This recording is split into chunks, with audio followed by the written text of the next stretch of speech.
Hello friends, welcome to Monika vlogs. ఎలా ఉన్నారు అందరూ? బాగున్నారా? ఈరోజు నాకు ఎంతో ఇష్టమైన చికెన్ బిర్యానీని అయితే రెడీ చేయాలనుకుంటున్నానండి. అంతకంటే ముందుగా మన ఛానల్ని ఎవరైతే ఫస్ట్ టైం విజిట్ చేస్తున్నారో వీడియోస్ని లైక్ చేయండి. అదేవిధంగా ఛానల్ని సబ్స్క్రైబ్ చేసేసుకోండి. ఇప్పుడు తయారు చేసే విధానాన్ని చూసేద్దాము. ఇక్కడ నేను హాఫ్ కేజీ చికెన్ని బాగా కడిగి పక్కన పెట్టేసుకుంటున్నాను.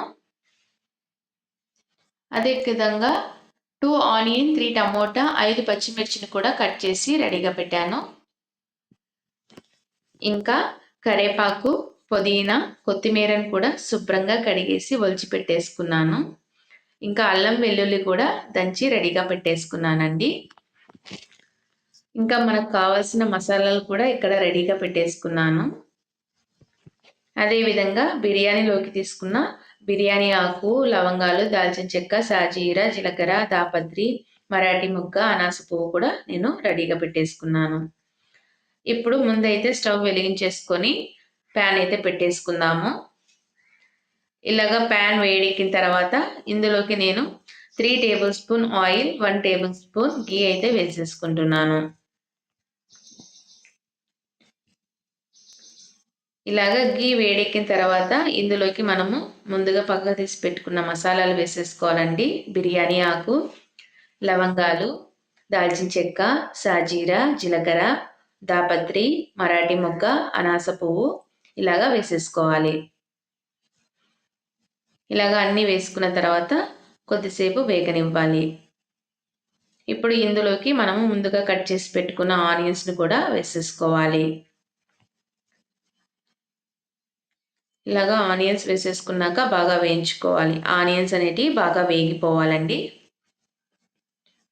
ఇలా వేగిన తర్వాత ఇందులోకి నేను ముందుగా కట్ చేసి పెట్టుకున్న పచ్చిమిర్చిని కూడా వేసేసుకుంటున్నాను. అదేవిధంగా కరివేపాకును కూడా ఇందులో వేసేస్తున్నాను. ఇప్పుడు మొత్తాన్ని మనము బాగా కలుపుకుందాము. ఇలా బాగా వేయించుకోవాలి.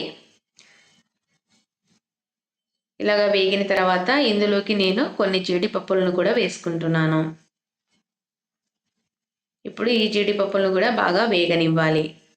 ఇలా బాగా వేగిన తర్వాత ఇందులోకి మనము ముందుగా దంచి పెట్టుకున్న అల్లం వెల్లుల్లి పేస్ట్ కూడా వేసేసుకోవాలి. ఇలా వేసేసుకొని బాగా వేయించుకోవాలి. అల్లం వెల్లుల్లి పేస్ట్ పచ్చివాసన పోయేదాకా వేయించుకోవాలి. ఈ విధంగా బాగా వేగిపోవాలి. ఇప్పుడు ఇందులోకి పుదీనా, కొత్తిమీర, అదేవిధంగా కరివేపాకును కూడా వేసేస్తున్నాను.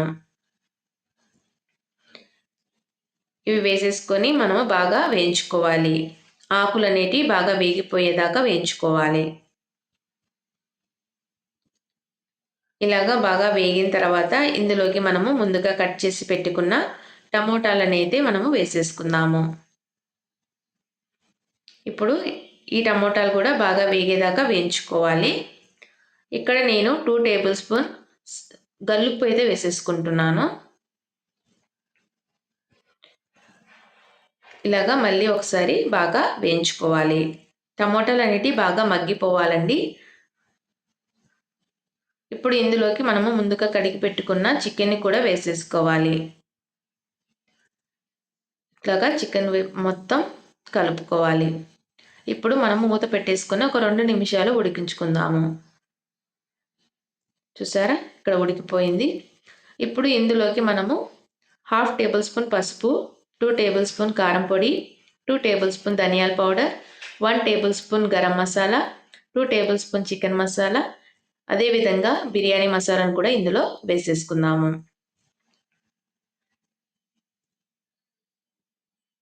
సో ఈ విధంగా మసాలాలు అనేటివి వేసేసుకోవాలి.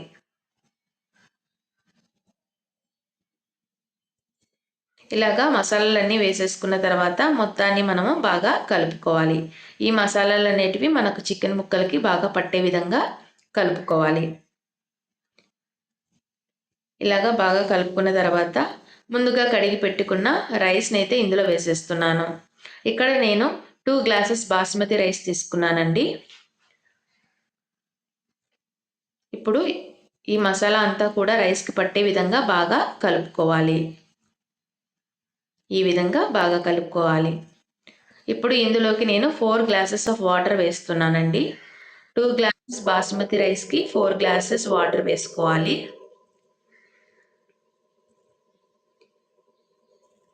ఇలాగా వాటర్ వేసేసుకున్న తర్వాత మొత్తాన్ని మనము ఒకసారి బాగా కలుపుకుందాము.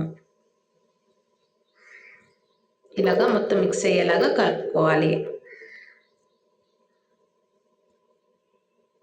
ఇప్పుడు మనము మూత అయితే పెట్టేసుకొని ఒక 10 నిమిషాలు ఉడికించుకుందాము. మధ్యలో ఒకసారి మూత తీసేసుకొని మనము ఒకసారి కలుపుకోవాలి.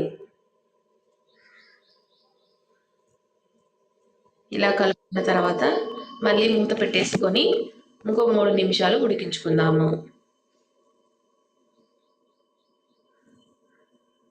చూసారా, రైస్ అనేది బాగా ఉడికిపోయింది.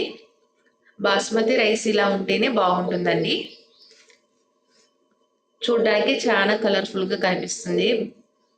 సో ఇప్పుడు ఫైనల్గా మనమైతే బాగా మిక్స్ చేసుకొని కింద నుంచి పైకి ఒక సర్వింగ్ ప్లేట్ తీసుకొని అందులోకి అయితే మనము రైస్ని పెట్టేసుకుందాము. సో ఇది ఎంతో టేస్టీగా స్పైసీగా ఉంటుందండి. మీరు కూడా తప్పకుండా ఒకసారి అయితే ట్రై చేయండి. ఇలాగా మొత్తంగా వేసుకున్న తర్వాత ఇందులో నేను కొద్దిగా కొత్తిమీర, అదేవిధంగా జీడిపప్పు అయితే వేసేసుకొని గార్నిష్ చేసేస్తున్నాను.